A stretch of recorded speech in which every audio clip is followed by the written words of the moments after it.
मध्य प्रदेश की मोहन सरकार आज कैबिनेट की बैठक करने जा रही है। सीएम डॉक्टर मोहन यादव की अध्यक्षता में होने वाली इस कैबिनेट की बैठक को महत्वपूर्ण माना जा रहा है और इस बैठक में मोहन सरकार दिवाली से पहले लाडली बहना योजना की राशि बहनों के खातों में कब अब अंतरित करेगी, योजना की राशि दिवाली से पहले या फिर दिवाली के बाद खातों में डाली जाएगी, इसको लेकर कैबिनेट की बैठक में चर्चा हो सकती है। मोहन कैबिनेट की बैठक में दिवाली से पहले कई अहम प्रस्तावों पर मुहर लगाई जा सकती है। माना जा रहा है कि बैठक में सरकार किसानों को लेकर भी कोई बड़ा फैसला ले सकती है। दिवाली के त्यौहार से पहले चर्चा होने ये लगी है कि योजना की 18वीं किस्त कब आएगी। बताया जा रहा है कि लाडली बहना योजना की किस्त पर 2 तारीखों पर काम चल रहा है। पहले ही मोहन सरकार दिवाली के 2 दिन पहले यानी 27 अक्टूबर को योजना की किस्त जारी कर सकती है। वहीं नाबालिग दुष्कर्म पीड़िताओं के लिए भी सरकार योजना ला सकती है। कैबिनेट की बैठक में आज इस प्रस्ताव को लाया जा सकता है, चिंतन मनन किया जा सकता है।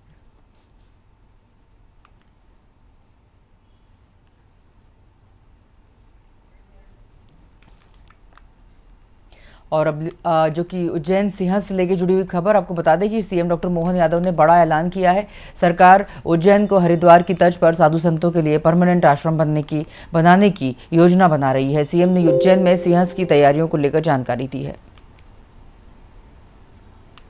यशस्वी प्रधानमंत्री के महाकाल के महालोक 2 के लोकार्पण के बाद जिस प्रकार से हमारे श्रद्धालुओं का आवागमन बढ़ा है, खास करके धार्मिक श्रद्धालुओं का एक नया लोक बना है और लगभग 5 करोड़ से ज़्यादा धार्मिक यात्री हमारे उज्जैन आ रहे हैं। उज्जैन के सभी देवस्थानों के दर्शन के अलावा उज्जैन में बहुत सारी घटनाओं से, बहुत सारे कारण से लोग अपने आप को पूरे देश के और दुनिया के लोगों का आवागमन का फ्लो बढ़ा है। ऐसे में साधु संत भी बड़ी संख्या में अपना आश्रम बनाकर उज्जैन में रहते ही हैं, लेकिन अब उनके लिए भी आने वाले समय में हरिद्वार की तर्ज पर उज्जैन में एक पूरा धार्मिक पर्यटन को बढ़ावा देते देते साधु संतों के भी स्थायी आश्रम को उज्जैन में जगह दिलाने का, उनका अपना सभी प्रकार के साधु संतों के साथ उज्जैन की भी गरिमा गौरव बढ़े, इस दिशा में सरकार ने काम प्रारंभ किया है। और ये बात तो सही है कि उज्जैन की तो पहचान ही साधु संतों के साथ में है। हमारे संत, महंत, महामंडलेश्वर, शंकराचार्य, इनकी गौरव गरिमा उपस्थिति हजारों साल से उज्जैन की प्रतिष्ठा बढ़ाती आई है। ऐसे में स्वाभाविक रूप से हम सबका फर्ज बनता है, विकास के मामले में हमारी सरकार उज्जैन में साधु संतों के लिए परमानेंट एक तरह से धार्मिक नगरी का कुछ हिस्सा उनके लिए भी पूरा बनाया जाए।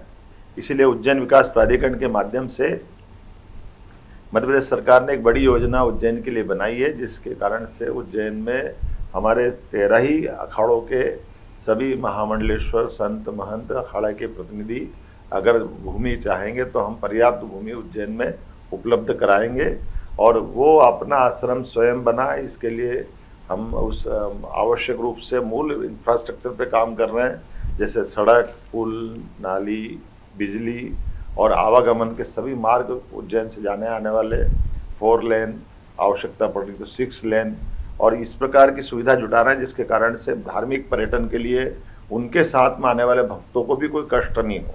और योजना भी इतनी अच्छी प्रकार से बनाई गई है कि 1 हेक्टेयर की भूमि में केवल 25% स्थायी निर्माण वो कर सकेंगे, बाकी हमारा 1/3 हिस्सा खाली रहेगा जिसमें वो पार्किंग वगैरह की व्यवस्था पर्याप्त रूप से की जा सके।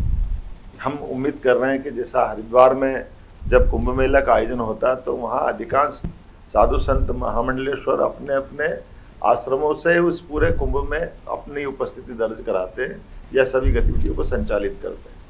आज हमारे यहाँ 2028 में सिंहस्थ होने वाला है, तो स्वाभाविक रूप से हमने अपने बाकी निर्माण कार्य चालू किए हैं, लेकिन हम भूमि उपलब्ध करा करके स्थायी निर्माण की परमिशन जिला प्रशासन के माध्यम से इस योजना से चालू करा रहे हैं, ताकि साधु संत भी अपने आश्रमों का विस्तार कर सके, विकास कर सके। स्थायी रूप से वो उज्जैन में भी अपने आश्रमों की एक तरह से जगह नियत करते हुए अपना गतिविधि प्रारंभ करें।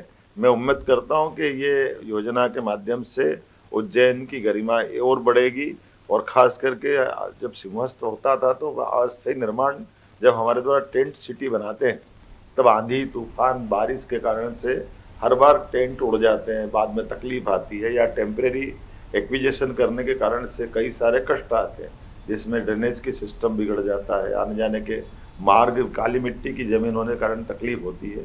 वो सारे कष्टों से निजात मिलेगी। अभी पक्के रोड बना करके ये पूरा एक तरह से नया नगर बनाने का एक हमने योजना बनाई है।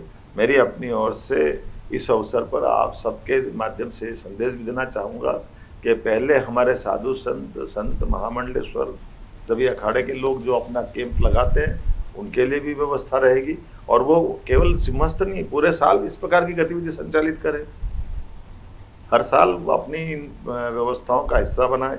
श्रीमद् भागवत का पारायण 7 दिन तक करने की परंपरा सी बनी है, और कई सारे लोग अपने अपने आश्रम में, आज भी स्थिति है कि उज्जैन में 4 से 5 लाख लोग प्रतिदिन उज्जैन में रहते हैं। ऐसे में उनके सारे प्रबंधन करने की जवाबदारी हमारी।